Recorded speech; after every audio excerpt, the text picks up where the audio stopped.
Hi everyone. Today we will be creating a 2D structured mesh of a square cavity using ANSYS ICM CFD. The basic steps in creating a structured geometry, whether it may be a 2D or a 3D geometry or the file listed here.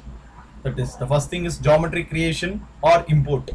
That is, if the geometry is simple, like a square, a rectangle, a cylinder, a cuboid, or a cone or something which is pretty easy, then we can create the geometry using ANSYS ICM CFD itself in the interface given by ANSYS ICM CFD.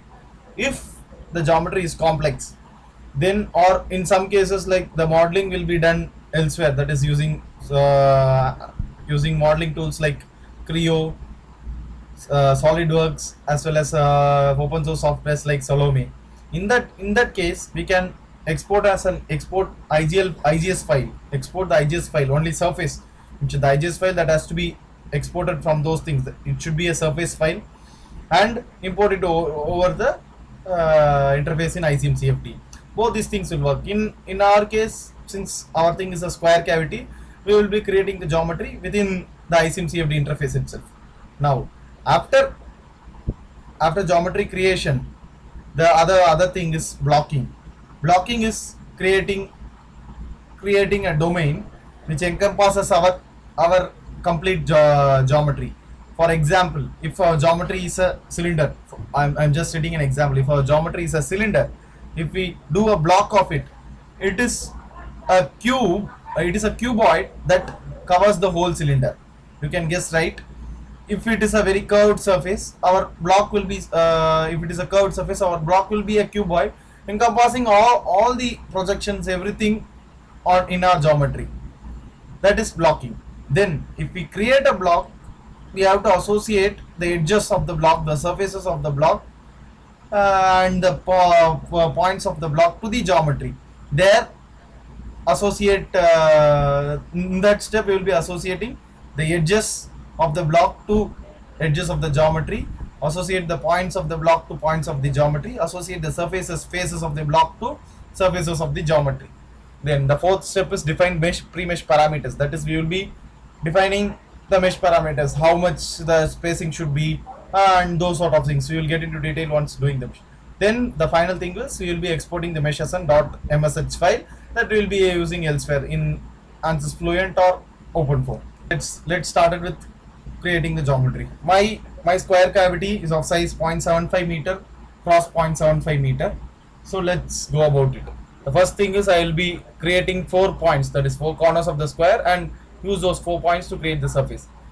In ICM CFD, I am using ICM CFD 16.0. Mostly the other ICM CFD versions also will be resembling this. There may be minor changes here and there, but predominant of the cases it will be the same.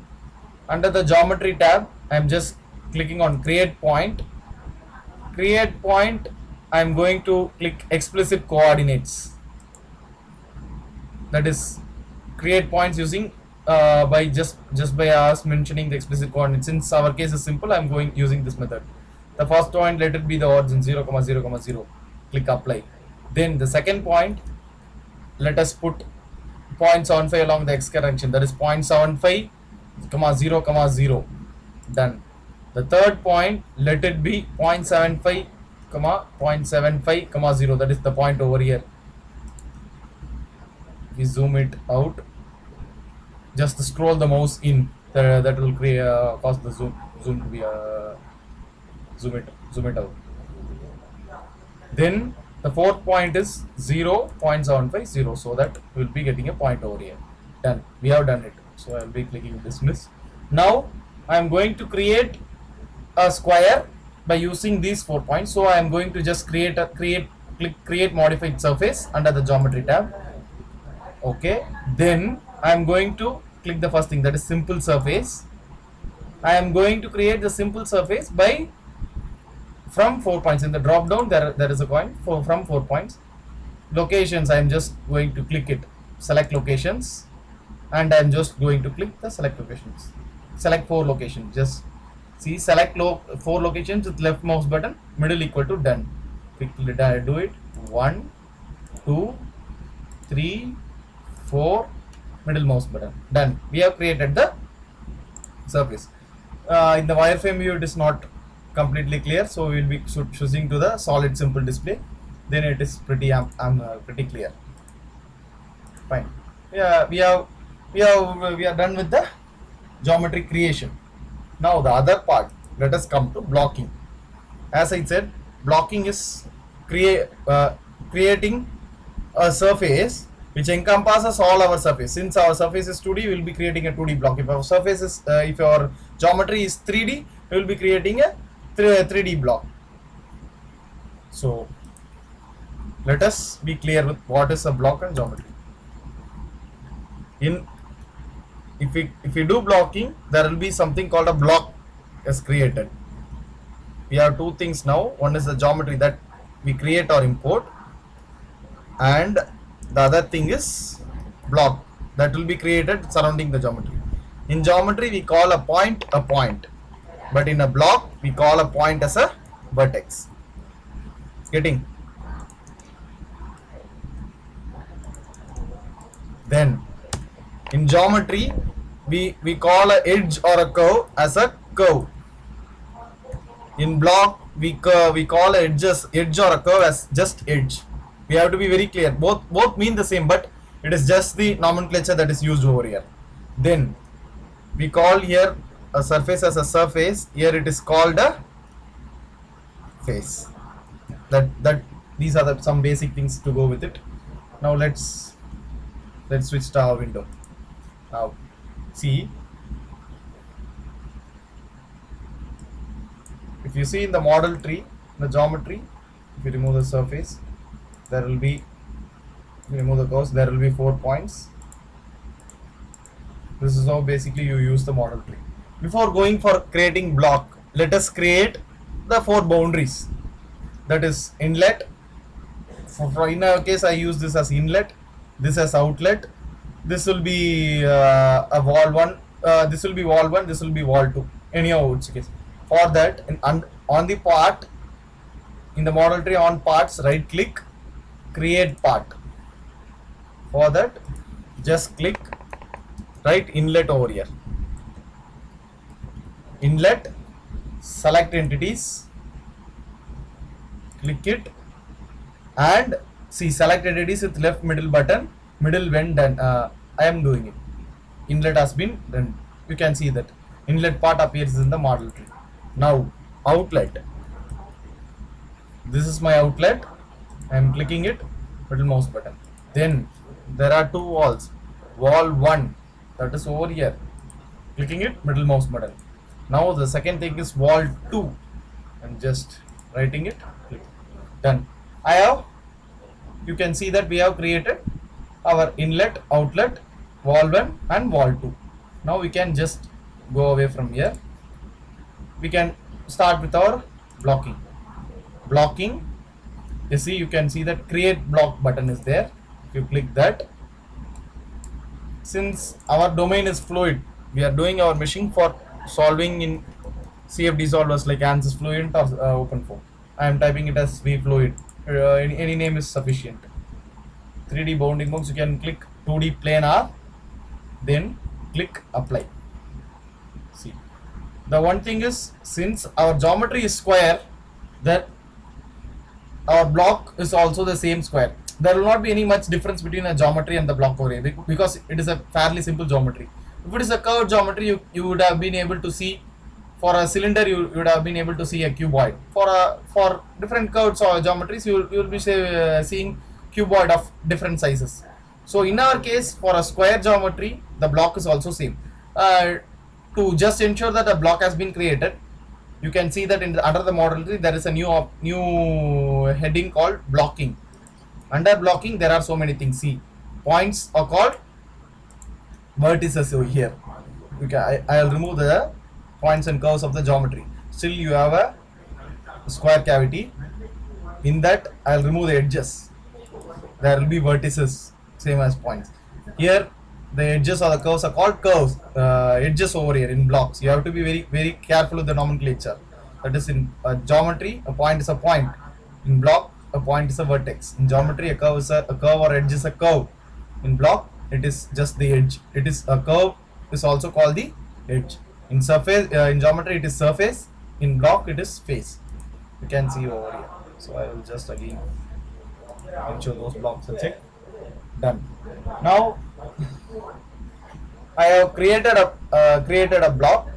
Now the next thing is, we have to, as I mentioned in the steps, creating block, associating block to geometry. That is basically what I'm doing is, I will associate the edge of the block to curve of the geometry. I will associate the vertices of the block to points of the geometry. Since it is a 2D case, surface blocking, the surface association is not necessary. Clicking associate. Now I will click associate edge to curve. Fine. You just have to follow here. You cannot see two things here. Both the edge and the curve are one and the same. So you just have to click over it twice. See, select hexa edge with left mouse button. I am clicking it and they are asking it to plus middle equal to done.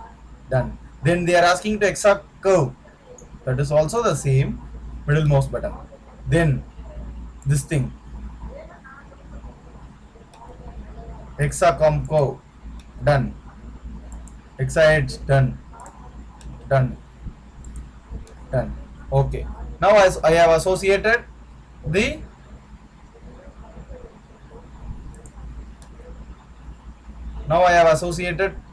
all the edges to the all the curves of the geometry. Now I will go for point association. Okay.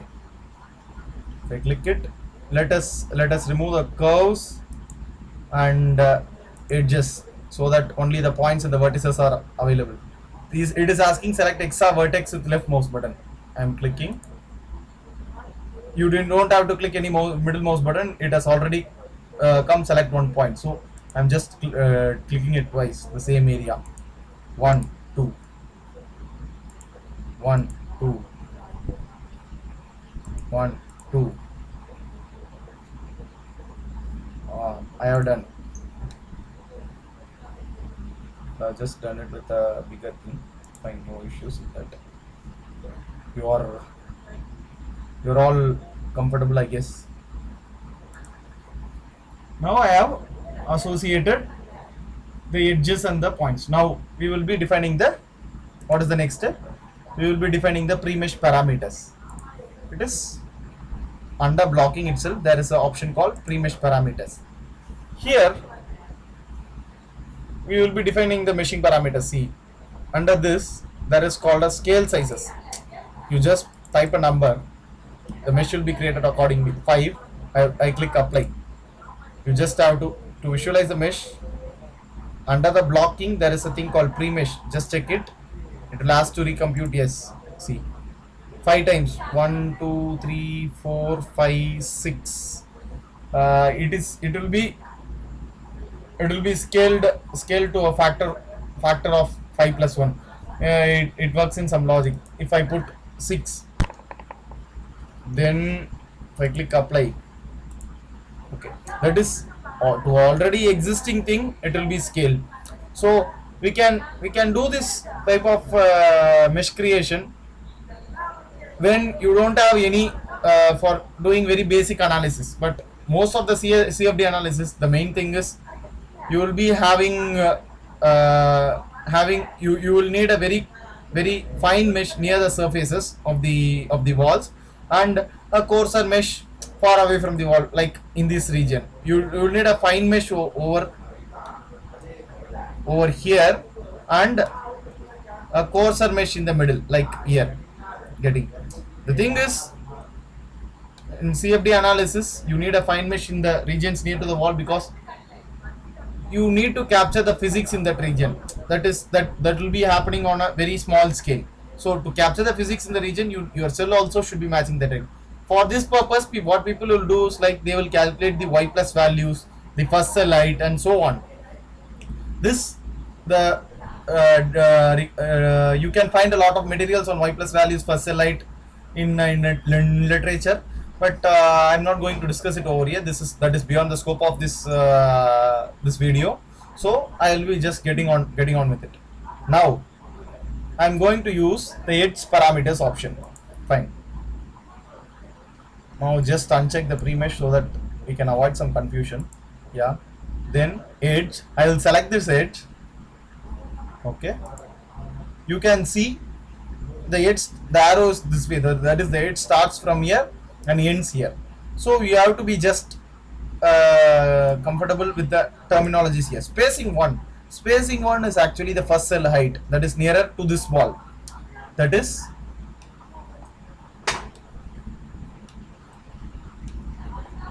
this is the spacing 1. See, for this value you will be calculating based on your y plus values or first cell height. For my problem, I have calculated to be 0.5 mm. So it is 0.0005 meters. 0.005 meters. Okay, fine. Then what is ratio 2? Ratio 2 is nothing but how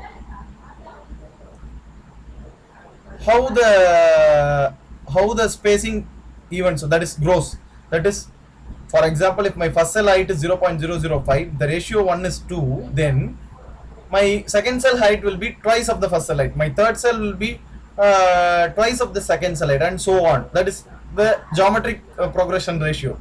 So for me 2 is very coarse, I will be keeping 1.3. See, then there is a thing called spacing 2. Spacing 2 is the edge ends here. Spacing 2 is very near to the end of the wall. So spacing 2, my spacing 1 and spacing 2 are the same. I want a very fine mesh near to both the walls, both the lower wall and the upper wall. So I will be putting 0.005. Done. I have done it. Now this ratio also I will be putting 1.3. Now if you see our spacing 1 values, spacing 1 value is 0.0005, spacing 2 value is 0.005, but those things should be reflected over here. If I click apply, you can see the spacing 1 values are reflected, but the ratio is like on the pretty high side. It is 1.41. So what I will be doing is just increase the node size.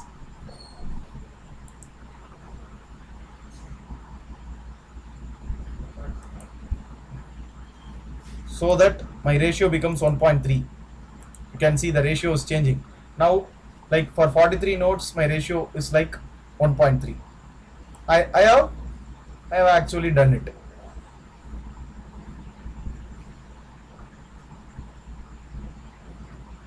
Now what I will be doing is I will be clicking copy parameters. I cannot keep on doing this for all the things. I will be copying these parameters to all the parallel edges. Then I will click apply. Then my now what I have done is I have created 43 nodes over here.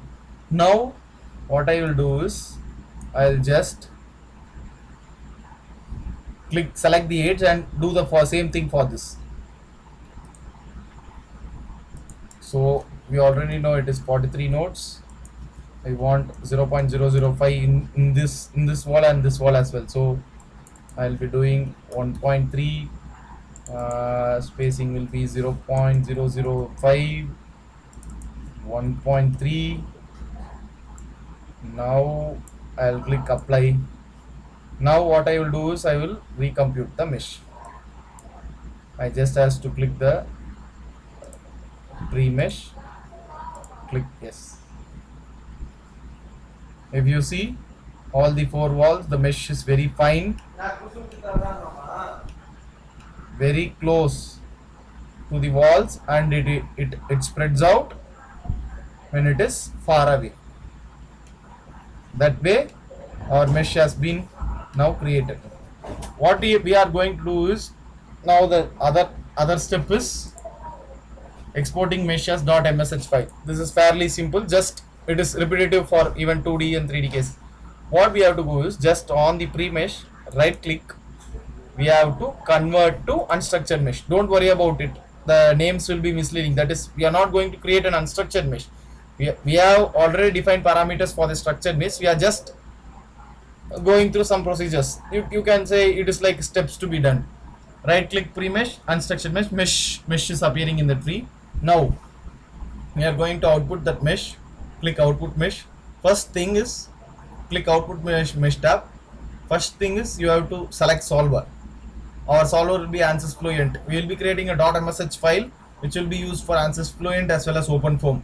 There are no issues with it. You can convert the .msh file to a format which is suitable for OpenFOAM using some commands. Click apply. Now solver Ansys Fluent has been created, and in that output mesh itself, just click the right input. Just go through the procedures, that is click save, next, whatever. Now sorry, I have forgot to set the units. Settings, models unit, I will be clicking meters and apply. Okay, now I will be select again, doing the same things. Yeah, open. Now our thing is 2D and write binary file. No, we should click no here, because we have to create an ASCII file that is only supported by Fluent as well as OpenFOAM. So we will be creating write binary file. No, ignore couplings. Then the final output file is Fluent. See, the dot slash means that it will be saved in your working directory. You can set the working directories at the start itself. File set working directory. In that you can set your preferred working directory. I have set mine already. So I will be creating square 2. You don't need to put .msh. The file will be actually .msh itself. Square 2. If I click done, okay, our thing is done. I'm going to see the file. Okay, square 2. Yeah, our mesh file has been created. That's it for today. We are done. Thanks.